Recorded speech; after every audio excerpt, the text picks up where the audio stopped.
Good evening, parents. Thank you so much for spending your Wednesday evening with us to discuss a very exciting topic, which is study abroad. We have a really great panel of staff and faculty with us tonight, and I want to let us get straight to it. So one quick note, we have a Q&A box, which you all are probably very familiar with by now. Be sure to put your questions there as our panelists are talking, and we will have plenty of time to get to those questions after the presentation. And with that, I'm going to hand it over to Manya Limery, who's our Director of Study Abroad and International Student Services. Thank you, Manya, for being with us tonight. Thank you so much, Grace, for this opportunity. My name is Manya Lemery. I am the Director of Study Abroad and International Student Services here at Southwestern University, and I'm really pleased to be here with you this evening. We are going to spend some time talking about study abroad at Southwestern University. And let me get my screen working here. There we go. Okay. Here's my picture. You can see me as well. And let me turn it over to my colleague Megan to introduce herself. And then we also have some faculty joining us this evening who take students abroad, and I will let them introduce themselves in just a moment. Megan, could you go ahead and introduce yourself? Yeah, good evening. My name is Megan Belandi. I'm the Assistant Director of Study Abroad and International Student Services, and I work with Manya to support your students in their endeavors to go abroad and go away. Okay, hold on. There we go. Dr. Crockett, would you like to introduce yourself? Absolutely. My name is Erin Crockett, and I teach in our psychology department at Southwestern. I participated in study abroad in a few capacities. I have led the Southwestern London semester in the past, but currently I'm working with one of our summer study abroad programs called European Cultural Explorations. Thank you. Dr. Burks, could you introduce yourself?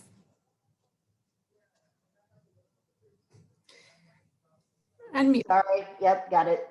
Hi, my name is Romy Burks, and I am one of the two faculty that will be teaching in London in the fall of 2022. And I'm excited to offer courses that we'll talk about and interact with students in the UK environment. Thank you. Dr. Alexander, could you introduce yourself? Okay, I'm the other faculty member. I can't seem to get my video to start because the host has disabled it. Ah, there we go. Okay, thank you. And so I still don't see me, but anyway. So I'm in the physics department. I'm going to be teaching classes as well, and I've taught before a number of years ago, and I'm looking forward to going back. I would also be able to kind of talk about some of the things that the students experienced while they were there, as I'm sure Erin would be able to. Great, thank you so much. This evening, we are going to cover the following topics. We're going to talk a little bit about what study abroad is all about, what types of programs students can choose from, how they can get advising about study abroad and apply to study abroad, how the finances and funding work for study abroad, and then to also touch on health and safety during the time of the pandemic and how we're managing that during this time. So those are the topics we're going to cover. We will leave plenty of time at the end for questions and answers. So do put your questions into the Q&A box, as Grace mentioned at the beginning of the presentation, and we will be sure to get to your questions. All right, so jumping right in, I know that many of you probably are quite familiar with study abroad and what that is and what that means and what the value of it is. But just to briefly touch on the why should students study abroad?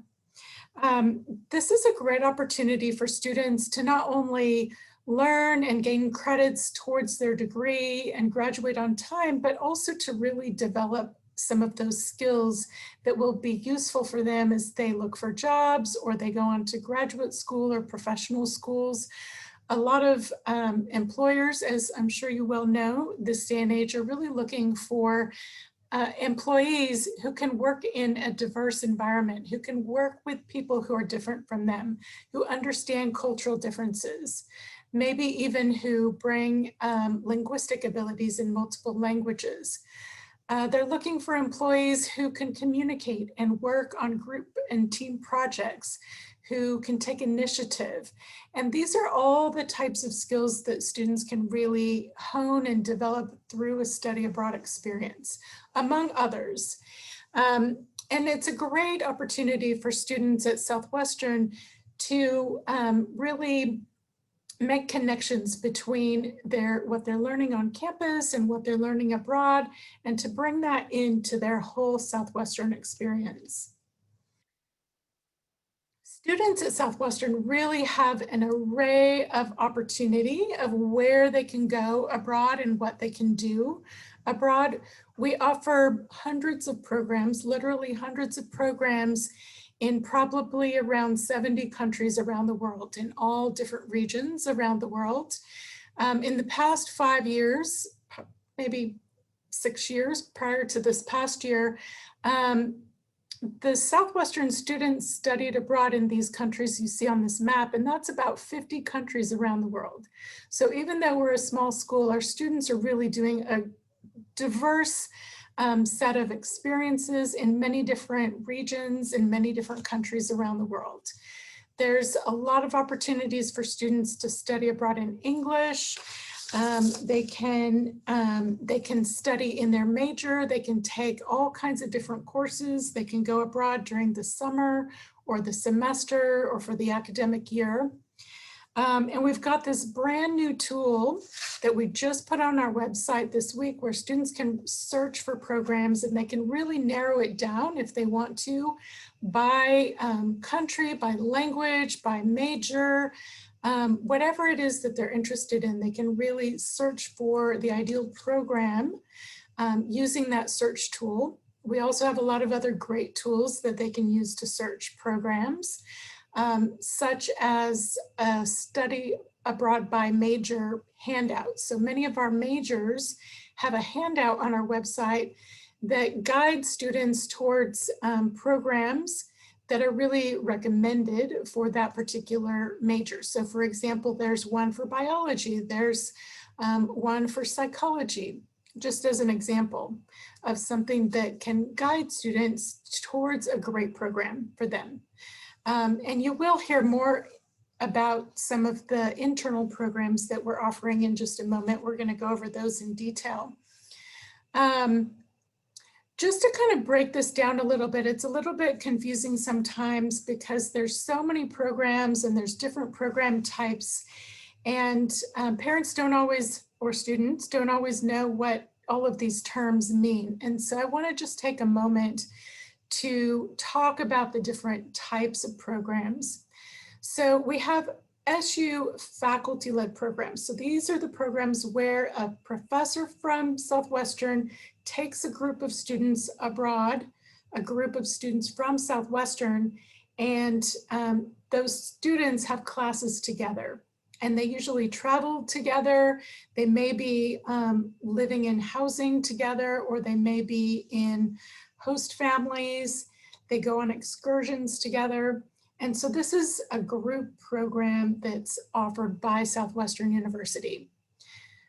We also have programs that are offered through study abroad providers or third-party providers.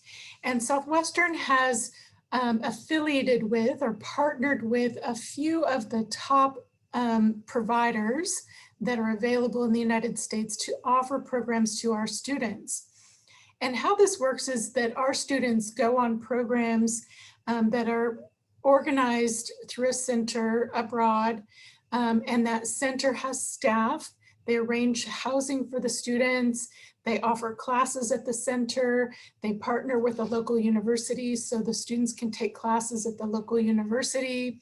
And these students are coming from universities around the United States.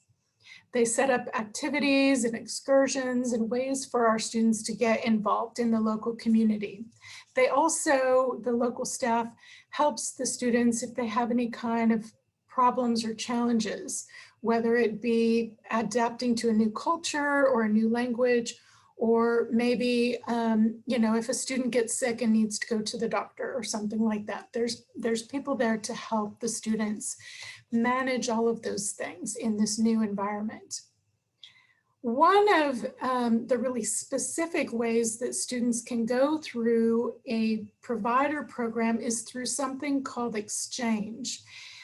Southwestern is part of an organization called ISEP, and there's about 275 universities around the world that are part of ISEP, and students can go on exchange. So what that means is that our students can go to one of these universities around the world and enter that university for a semester or a year, just like they study at Southwestern.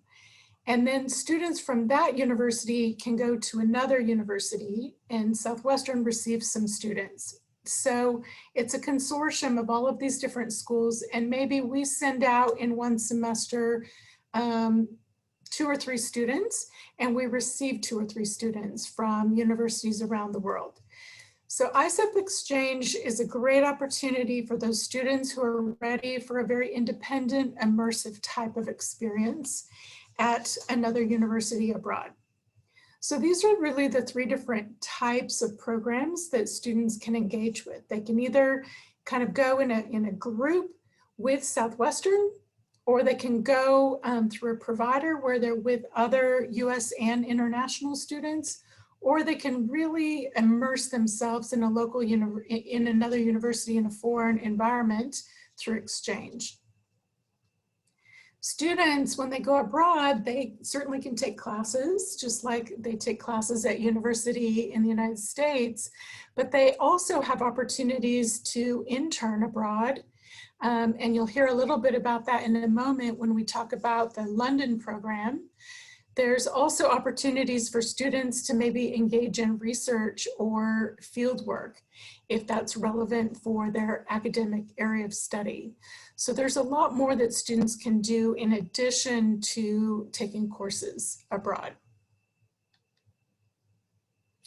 As I mentioned earlier, students can go abroad for a whole semester. They could go abroad for a whole academic year, or they can go on a summer program. And the summer programs vary in length. A lot of them are around 4 to 6 weeks. So there is still time for students to do other things during their summer. But summer is certainly a possibility for students who want to study abroad. Some of the things that students think about when they're trying to decide when to go abroad is what their major curriculum looks like. Are there certain classes they have to take at a certain time or in a certain order? And that's something that they usually discuss with their academic advisors so that they can figure out how flexible or restrictive their curriculum is and when might be a great time for them to go abroad. Some students are involved in athletics or maybe extracurricular activities that happen at a certain time of year, and so they want to plan around that. But otherwise, it's very flexible. Students generally can go abroad anytime after their first year at Southwestern, meaning that they can go abroad the summer after their first year at Southwestern. Some students even go abroad during their senior year. And it is possible if a student is flexible enough for a student to go that summer after they would normally graduate. If they're willing to postpone their formal graduation, they could even go abroad that following summer. So Every year we offer a slightly different set of faculty-led programs at Southwestern, and we usually announce the programs at least a year in advance so students can plan and think about what they want to do. So right now we're talking to students about the programs that will be available next year in 2022. We are offering 5 programs in the summer, 5 faculty-led programs in the summer, and then we typically every fall offer a semester-long faculty-led program in London. And so we're going to go into a little bit more detail about each of these programs because we know that a lot of our students and your students are very interested in going abroad with a Southwestern faculty member and a group of students from Southwestern. And so we do want to share a little bit more detail about these programs with you this evening. So I'm going to share with you some details about a few of the programs, and then I'll hand it over to our faculty to talk about the programs that they're leading. Switzerland, Dr. Josh Long from Environmental Studies is taking a group of students to Lugano, Switzerland, which is in the Italian-speaking part of Switzerland. It's a small city on Lake Lugano, and the classes and the students will be housed at Franklin University, and they'll be taking a course about the theory and practices of sustainability and really focusing on Switzerland as a case study.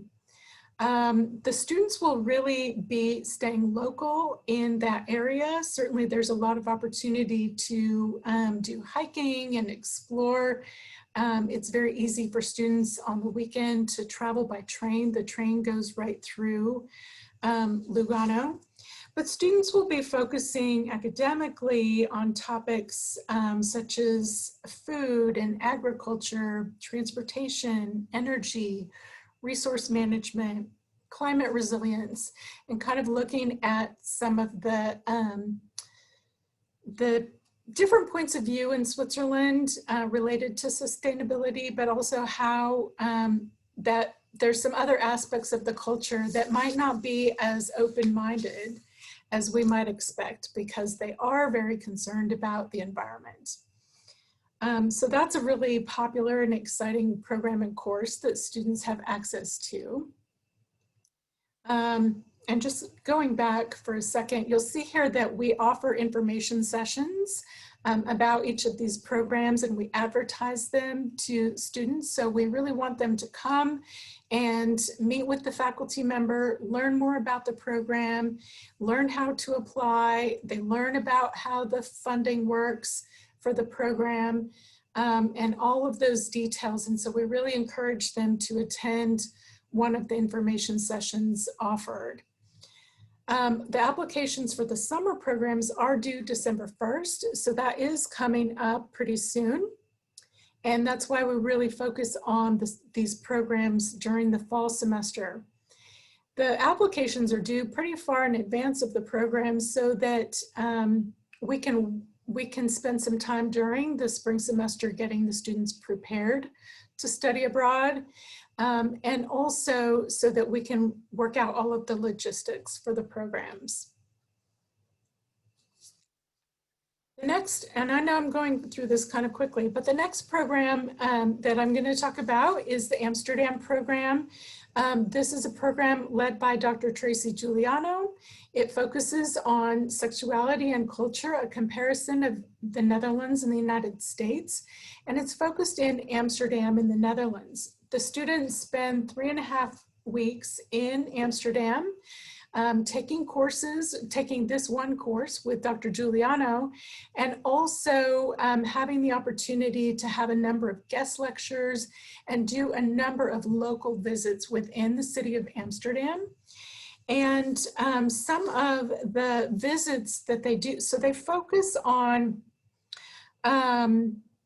studying the history of marginalized groups in the Netherlands, including LGBTQ community. They also focus on the comparison of gender politics between the Netherlands and the United States. They look at topics such as sex education, sex work, sexual health, and they have an opportunity to visit with a number of nonprofit and small organizations, including the LGBTQ Heritage Library, also the Prostitution Information Center, a Women's Center, and many others. And so it's a really focused course. It's very interesting for a number of students to participate in this particular topic and this program. The Spanish department offers 2 programs in the summer. The first one I'm going to share with you is in Granada, Spain, in the south of Spain. Students are able to accompany Dr. Laura Sinio Blair in 2022 to study Spanish 2 and 3. So our students need to complete the 3rd semester of a language to meet their language requirement at Southwestern. And this is a way for students to get Spanish 2 and 3 during the summer and meet that language requirement and also improve their Spanish proficiency. They spend 7 weeks in Granada. The students take 2 courses and get 8 credits. They live with host families in Granada that have been carefully selected. And they're able as a group to take a number of excursions to visit different cities in Spain, such as Sevilla, Madrid, and Cadiz, while improving their Spanish and meeting that Spanish language requirement during the summer. So that's always a very popular program. There is a program in Argentina, in Buenos Aires, that's for the more advanced level Spanish students who have already completed Spanish 3. And they also take 2 courses, it's 8 credits. They are in Buenos Aires for 6 weeks with Dr. Katie Ross. And they also do take a couple of excursions outside of the city to see other parts of Argentina, but they do a number of local visits as well within the city of Buenos Aires. And so this is a great opportunity for those students who want to really perfect their Spanish, move towards maybe even a Spanish major or certainly a Spanish minor, and to really get to know Latin American culture. So this is an exciting program in, one of the most beautiful cities in Latin America. It's a very European style city, amazing food and architecture, culture, and it's a really great experience for students to be able to learn about Latin America. Okay. So I've been talking a lot. I'm going to hand it over to Dr. Crockett, Dr. Erin Crockett, to talk about the program in Europe. Thanks, Manya. So the program that we are leading this summer is called European Cultural Explorations. I co-lead it with my colleague, Dr. Valerie Reneker, who teaches in communication studies. And the overarching goal of this program is to help our students become better global citizens. We want them to travel with us for a bit, and as a result of that travel in subsequent times when they are abroad, think about those experiences perhaps a little bit differently than they otherwise would. And so to accomplish that goal, we have 2 different courses that we teach. I teach a course called Cross-Cultural Psychology, and in that course we are looking at the theories of psychology and seeing how they hold up in more diverse cultural contexts. So for their project, they will all working groups, but they'll take different topics. So things like identity, child development, gender, and they'll do a comparative project of what our theories say and what we see in the United States, and then compare them to the different locations we'll be going to. Dr. Reneker teaches a course called The Rhetoric of Tourism, and she's focused on how these cities are marketing themselves, what they're telling you about these places. What do these spaces and destinations mean for the people who live there? And we teach this course a bit different than some of the other summer study abroad programs in that we actually start in the spring. So if this is a program that your child's interested in, we will meet starting in January for a 2-hour course in which we're going to cover a lot of the theory for both of these courses. And then come summer, we spend a month going to 3 different locations that are a part of the comparative project. So we will start our program in Barcelona in Spain. From there, we'll go to Florence in Italy, and we will end in Budapest. We take a break. So in each of those 3 places, we follow a pretty, not exhausting schedule, but we definitely hit the ground running in all 3 places. Where the first day we're doing these tours, then we have 6 hours of classes. We do different field work, make different observations. We have cultural excursions in these places, day trips in all of these places. And what we've learned in the past from doing this, after the first 2 of those locations, it helps to have a breather or a pause. So we are going to do that all together in Tuscania, which is also in Italy. We're going to spend a couple days by the lake and process the things we've been learning so far, the experiences we have been having. And we're really excited for that pause. We think it'll help us take on that 3rd destination with even more excitement and energy than perhaps we have in former versions of this program. So that is that program. Yeah, I'm happy to answer any questions afterwards. Thank you very much. Let me see if I can get this to move to the next slide. Okay, well, I'm gonna go ahead and hand it over to Dr. Burks and Dr. Alexander to talk about London, and I will move my slide. There we go. Awesome. Hello again. And so London is a student experience where they are going with other Southwestern students, similar to what you just heard for the summer programs, but it's, you know, the entire fall semester. And so it's effectively for 3.5 months abroad in London. And so we have a partner organization that is IES, and they do a lot of the logistics on the ground in terms of, you know, taking care of our students. They supply the housing and the classrooms in which we would work. And yeah, I'm seeing, we'll get back to questions. They're hard not to answer when you see them.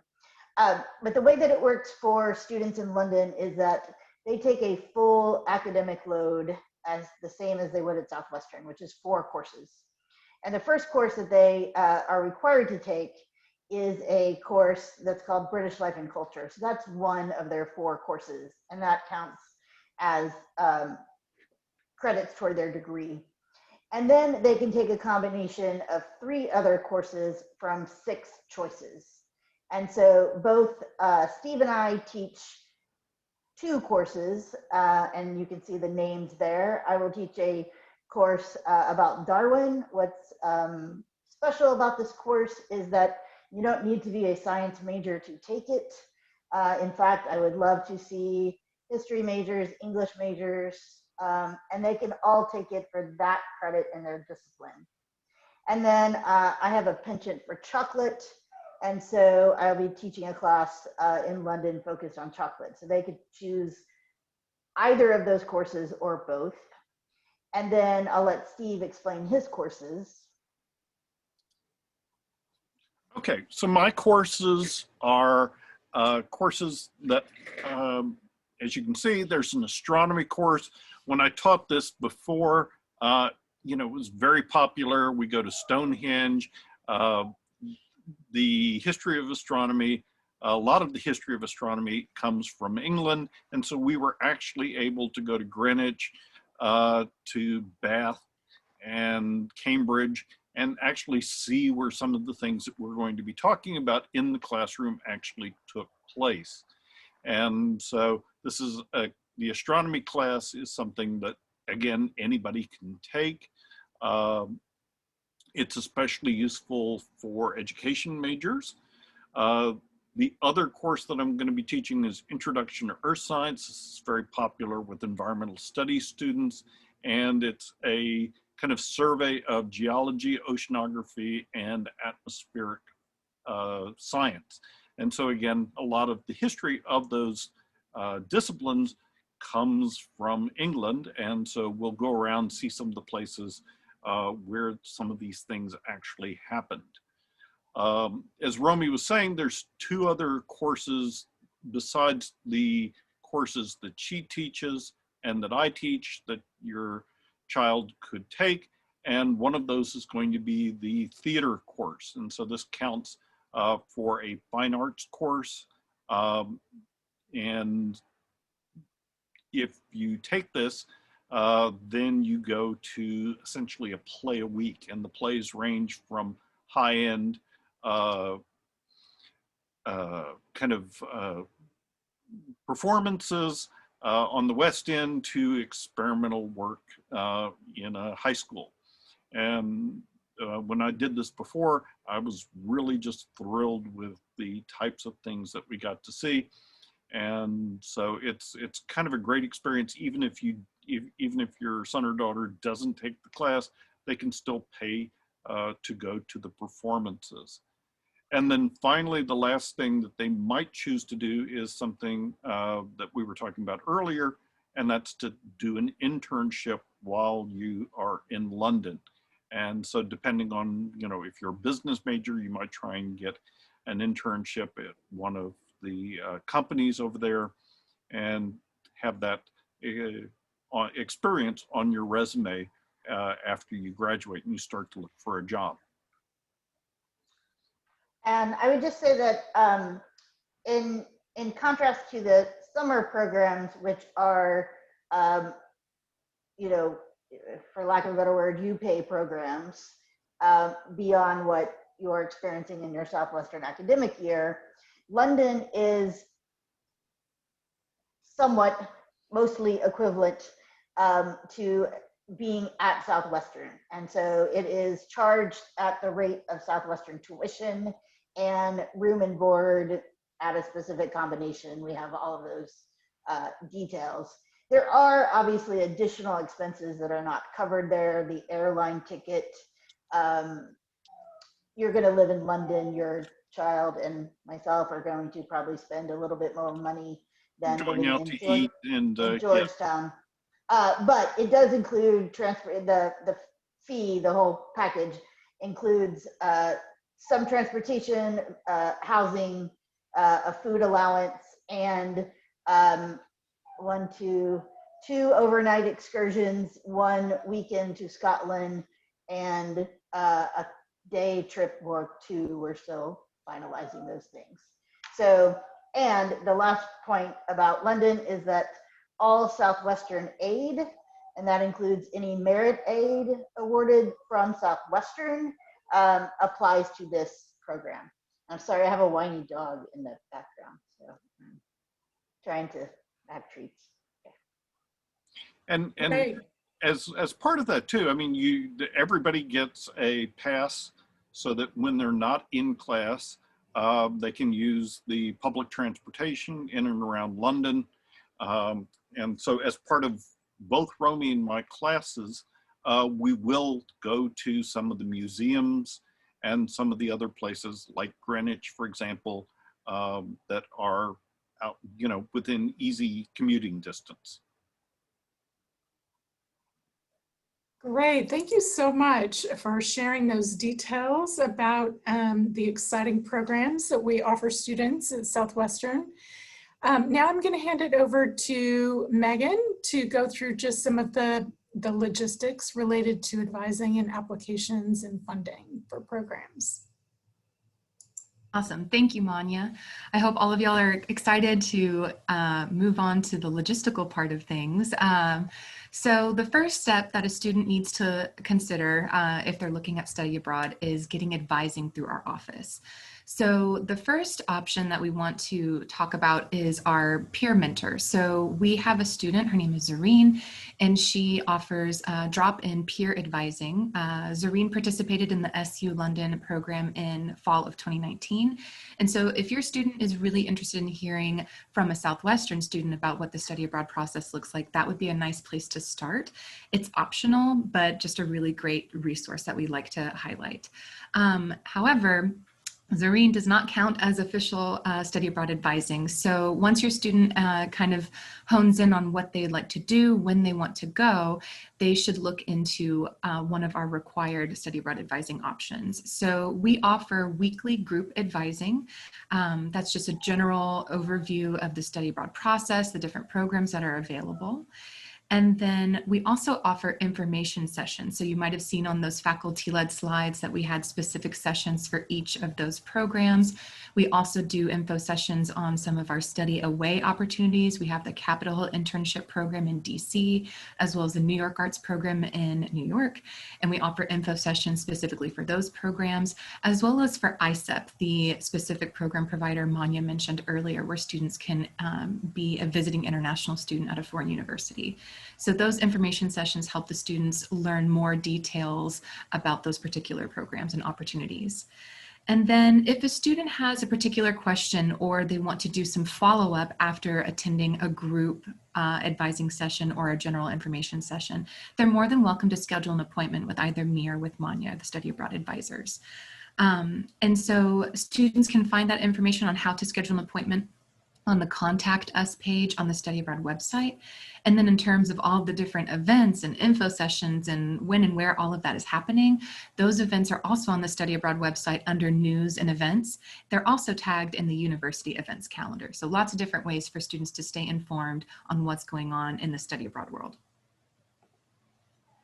The next step is, in my opinion, the most fun, searching for program options. So students get to look at the different opportunities that exist. Like Manya mentioned, there are hundreds. That can be a little overwhelming. So that's why we offer one-on-one advising appointments if students, after looking at program options, they want to sit down and talk with us about those options. We're available to help with that. We have launched a new study abroad software system called VIA. And in that system, students can filter based on the location or their discipline, when they want to go abroad, what language they want to study in, and they can favorite programs within that system to make it really easy to find them if they want to talk about them with you, or if they want to bring that up to study abroad advising or to speak with their academic advisor. There are also links to approved program providers and different electronic handouts that help guide students to consider programs recommended for particular majors. So Manya mentioned this earlier in the presentation tonight. We have study abroad by major guides. We have that new software system VIA, and just lots of other different resources on our website to help the students really hone in on the best choice for them.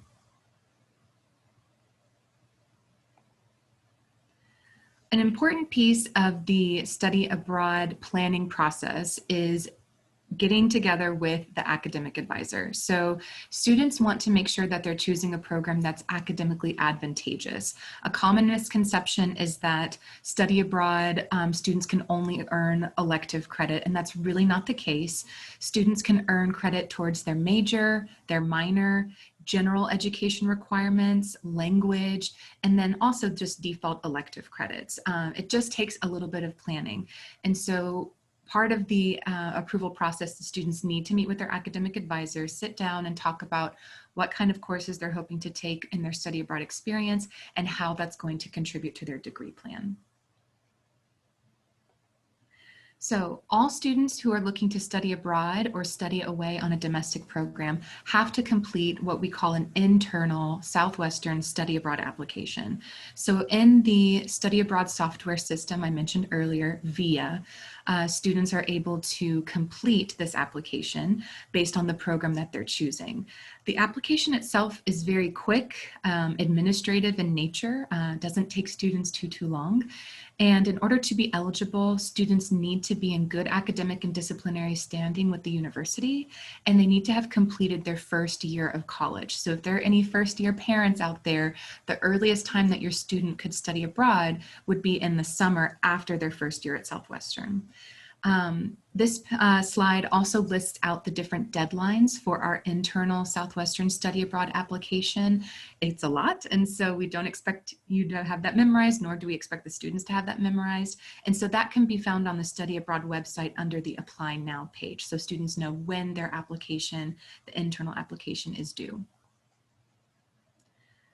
So once a student completes the internal Southwestern Study Abroad application, their application will be reviewed by our office, and once approved by Southwestern, the students can then directly apply to their program of choice by the posted deadline of the program provider.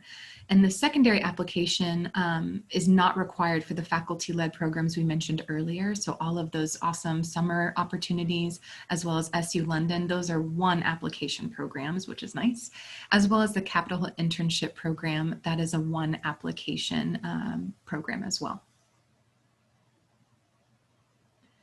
I know I breezed through that, so if you have any questions, make sure to drop them in the Q&A box. We're happy to address any questions you may have, but I'm going to go ahead and continue on and talk about finances and funding of study abroad. So a common question we get in our office is, how much does it cost to study abroad? And the frustrating answer is that it really depends. It depends on the program that the student is choosing. There are a few programs that are billed in a system where the cost is the same as a semester at Southwestern. So Dr. Burks mentioned this earlier.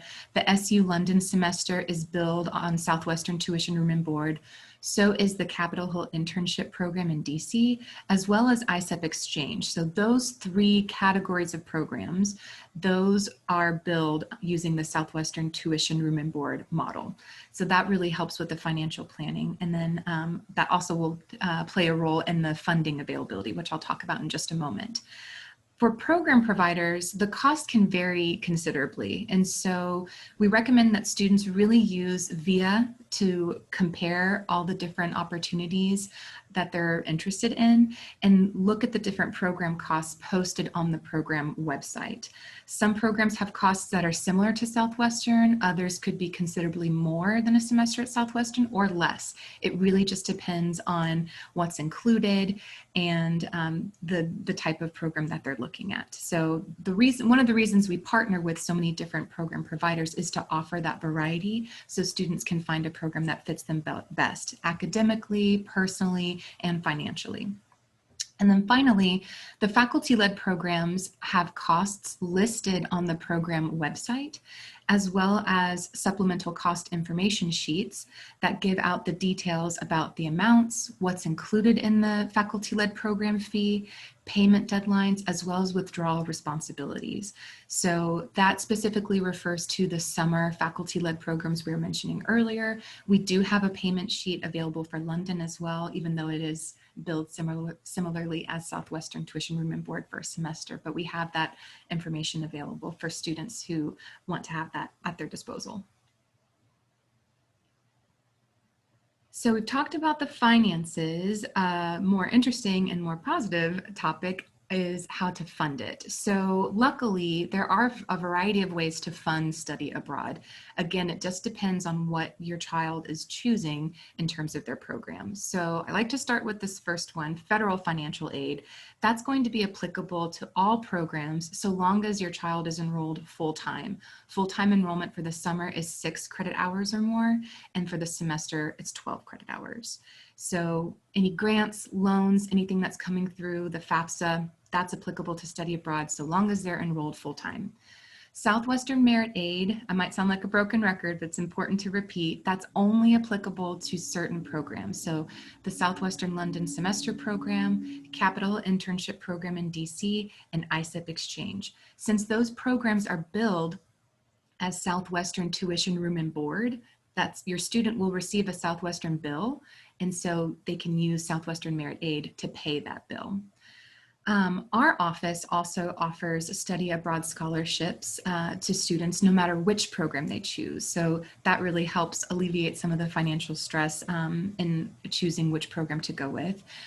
We award over $100,000 annually in study abroad scholarships. And we have scholarships that are need-based, so a student would have to have a FAFSA on file to be considered eligible. And then we also have a merit-based scholarship called the Paideia Scholarship that allows students to write an essay and have their merit be assessed in that fashion. And so you can see the typical amounts that are awarded listed here on the slide, but that can be a really helpful way to, cover the cost of a flight or help with some of the other financial planning that's required for going abroad. And then we really encourage students to also explore scholarship opportunities at the national level. So if your student is a Pell Grant recipient, they might be eligible for the Gilman Scholarship. It's a competitive national scholarship for study abroad that our office and the Writing Center help support students with info sessions and advising. That's a really great way to help earn some funding for study abroad. And then if your child decides to go abroad with a program provider as opposed to faculty-led, our different program providers also offer scholarships as well, sometimes need-based, sometimes merit-based. So that could be another determining factor of which program to choose, which program is going to maximize the funding to make the study abroad experience as accessible as possible. So I'm going to hand it back to Manya to talk about health and safety through study abroad. Thank you so much, Megan. That was really helpful information. So I did want to just touch on health and safety, particularly in the time of COVID-19. Of course, the health and safety of your students is the most important aspect of study abroad and study away for us. And we've been through some interesting times the last almost 2 years at this point. We are assessing each program and each location on a case-by-case basis and determining the viability for students to study in that location.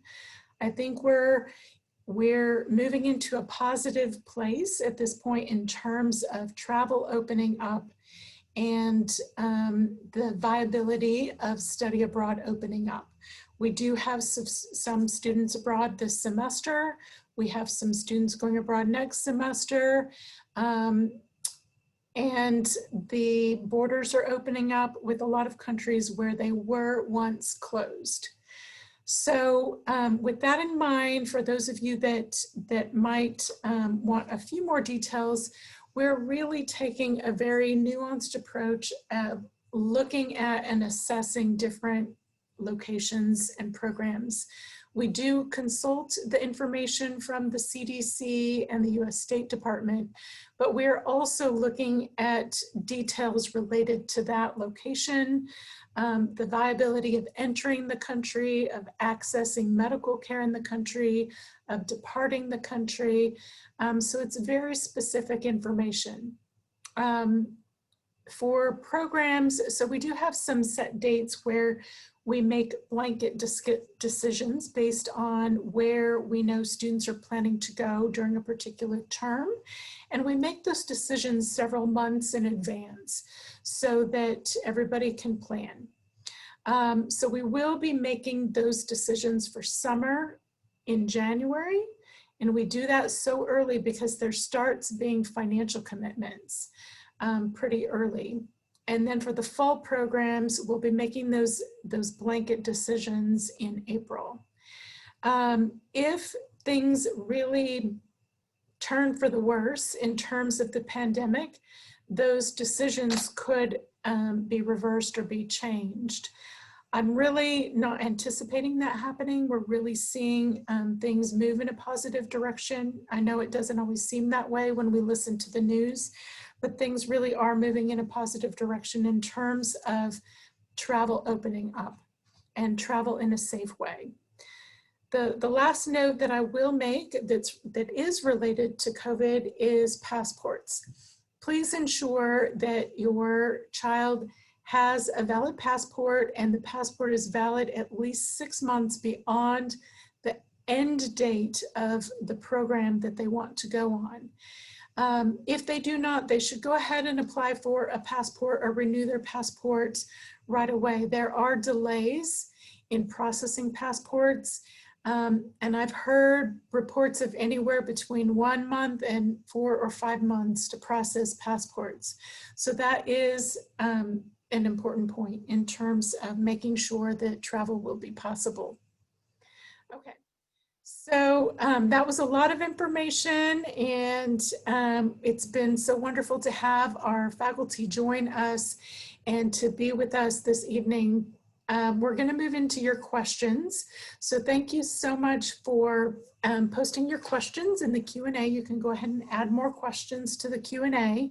what I am going to do is go through and read the questions. I think there's a few questions that maybe have been answered in the chat, but I'll go ahead and read the questions and maybe call on someone to of our panelists to answer the questions. Okay, what are some examples of internships from past programs, maybe from the London program, for example? And so I might call on Aaron and Steve to see if maybe you can recall some of the types of internships that your students did when you led the program in the past. We had a couple of students do internships. My memory of the internships is that they did a really great job of matching our students with places that they were interested in. So for example, I had one student who was interested in being a sports psychologist, and I think she actually worked with a coaching team while she was there, like an ice skating rink or something like that, which was a passion of hers. And so they did a really good job of matching her to a place that she wanted to be. But those internships can be very diverse. As you would imagine, there's lots of opportunities in London for placements. And I think that they can be as varied as students' interests are. Yeah, I would certainly agree with that. And I think Romy has had made contacts with colleagues at museums. And so that was one possibility that we had discussed with some of the students. Other students that had gone before, I think might have worked like in an art gallery. So if they had an interest in the fine arts, then they were able to explore that actually in London. Great. And we've got a few other questions here related to London and the European Cultural Explorations Program. So let's talk about those. The first question is, will students have difficulty enrolling in the particular course they're interested in for SU London? Is there a possibility of not getting your desired course combo and needing to take something else? So I'll take a shot at that. I think it would be very rare for a student not to be able to take what they needed or what they wanted to do in London. None of the courses have conflicting times. So we all teach at a different time. The British Life and Culture class is at a different time. Internships are reserved for Mondays and Wednesdays, in which there, or at least that's how it usually is, where there are not other Southwestern classes. They will be able to take 4 classes likely of their choices. I can't, it's hard for me to conceive of a scenario where they, wouldn't be able to take, if they really just didn't like their internship options and they had to take another class, it would still be available from the number, from the 7. And I would agree with that. And so if they want the class, they can get the class. Great, thank you. For the summer faculty-led programs, there is a deposit due on December 1st. Is there information on when the additional payments will be due to meet the balance owed? Erin, do you want to address that question? Or do you want Megan to?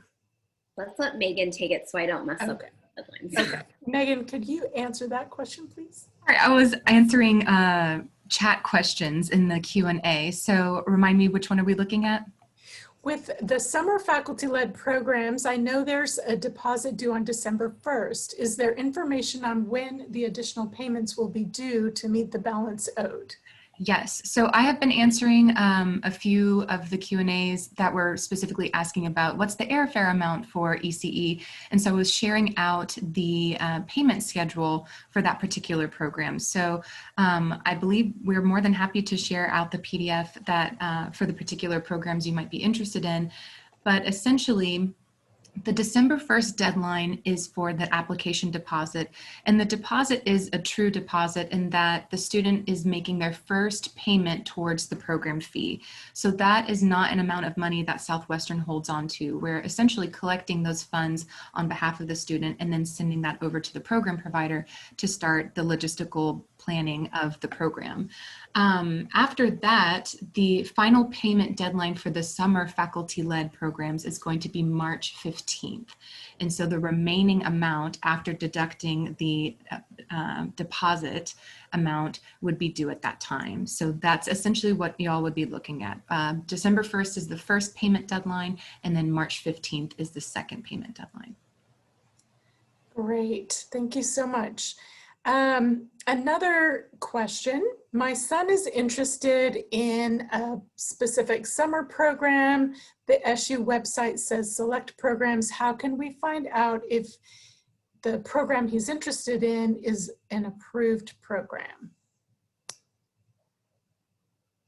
So we have the new Study Abroad software, VIA, and within that software, we have all of our Study Abroad partners have linked their programs in that system. And so if your son selects Arcadia or selects the location or selects the discipline that he is interested in, all of the approved programs that Southwestern says, yes, this is academically sound, this is financially sound, those will show up in VIA TRM. So the best way to kind of get started in the program search process is to log on to VIA and complete a profile and start looking through programs in that way.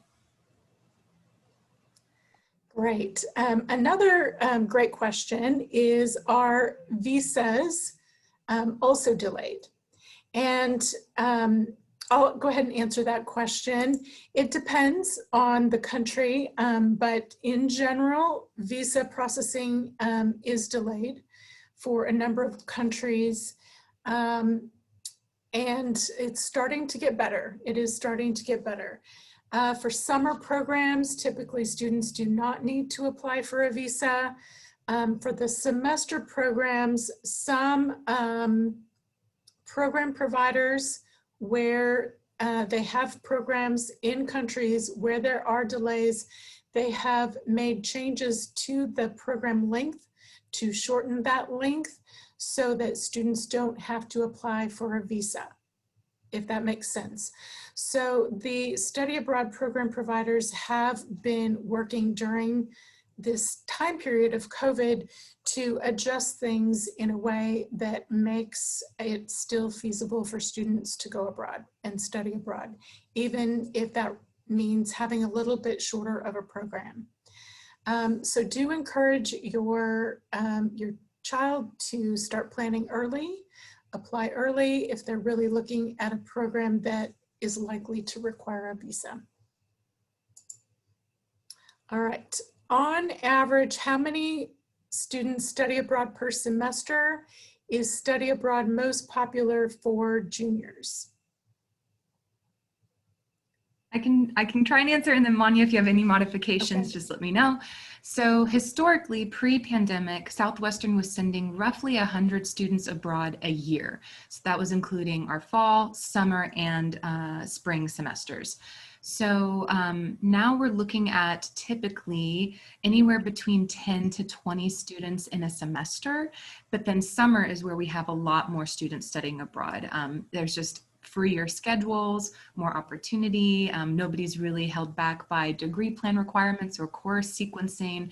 So a lot of students often opt for the summer study abroad option. Also, we have all those awesome faculty-led programs available that really reins the students in. So our goal is to increase numbers from our pre-pandemic stats.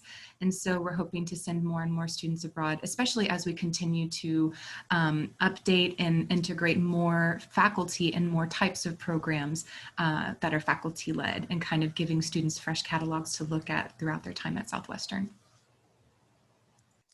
Great, thank you. We just have, I'm going to try to maybe answer one or two more questions. We just have a couple more minutes here. Great questions. Here's one. My daughter is interested in Granada, which has a range of costs. When will the specific costs be known, and do the costs include airfare? I can take this one too. Again, we're happy to share the payment schedules with y'all, but essentially the reason there's a range of costs is because the program fee is based on enrollment. So a certain number of students will determine a program fee. And so in planning for study abroad on a faculty-led program, we're encouraging students to estimate using the higher number, just so you're more financially prepared.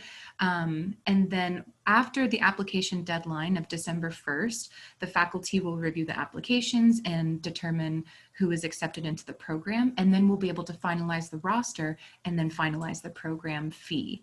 The program fee does not include airfare. None of our faculty-led programs include airfare, so that is going to be a fluctuating cost. The program payment sheets do include an estimate that we're happy to share with y'all, but the airfare is also going to fluctuate depending on what kind of flight you're looking at, what kind of connections, what kind of airline you're going with. Do you have miles that you can spend on that particular flight?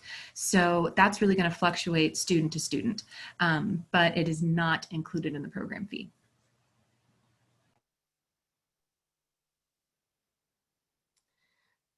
Great. So I know we're just almost running out of time, but I want to answer one more question. So one parent is asking if the students are always with a teacher or if there's a buddy program. And so with the faculty-led program, students are doing most of their traveling and their activities as a group. We do strongly encourage students to always be with a buddy, and especially if they're traveling overnight, to travel with another student on the program. The students are required to let us know or their program provider know where they are if they are traveling out of the area overnight.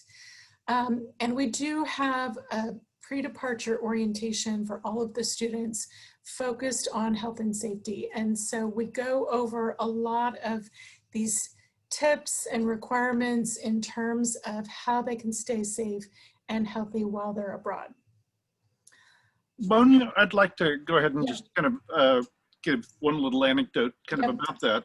When I taught in London before, there was, I guess, one young woman who had kind of extreme homesickness. And what was great was the provider was able to find her somebody to talk to. And as a result, she was able to make it through the program. We kind of worked with her and her parents so that she left maybe a week early, but she was able to complete everything that she needed to. And so the provider that we have is very sensitive, not just to physical health concerns, but also to those types of emotional concerns. And they do work with the students to make sure that they get any help that they might need. Thank you so much for adding that. We just have so much information to share, and you all have such great questions. We really appreciate you joining us this evening and all of your great questions. We're happy to follow up with any additional questions. And I think Dr. Burke wanted to add one. Yeah, I just wanted to, there were a couple of questions that Grace put in the chat that didn't make the Q&A. So SU helps with visas was one of them. And if students are involved in faculty-led research with a faculty member, that's kind of a whole different study abroad specialty experience. And so, and there are different funding mechanisms for that. So we have for example, we have a new faculty member in biology that is looking to take 2 students to Siberia next summer for National Science Foundation work. So that's a whole kind of different thing that might be specific. And then the other one was if they, what happens to their aid if they study abroad fall or spring? What happens to their Southwestern aid if they do that. So those were the questions we didn't get to in the Q&A. So in terms of visas, typically the program providers help students with giving them guidance on how to apply for the visa. And that's true also for the London program. We do work with IES abroad to organize those logistics. So as part of the pre-departure process, students are given guidance on the visa application process. In terms of the aid from Southwestern, if a student is not using that merit aid during that semester, but they are studying abroad during that semester, they're simply not using that merit aid during that semester. They're paying the program provider directly, which in some cases that cost could be less than what they're typically paying at Southwestern or similar amount. And so in the end, it could possibly be a pretty similar financial situation for you all. We're working on developing some planning tools to help students maybe better visualize what the difference is in cost between a semester here versus the semester abroad that they're hoping to do, so that they can really determine if it costs more or less for them individually. So we will be rolling that out here in the next few months. Other last minute thoughts or questions? Thanks so much to all of our panelists for offering such insightful answers and so much information. I'm sure everyone's heads are spinning just a little bit. So I encourage you to check out the Study Abroad website and to reach out to us as other questions arise, and definitely encourage your pirates to attend those information sessions that are coming up on those various trips. So thanks everyone, to our panelists, to our parents, and we hope you all have a wonderful evening. Great, thank you.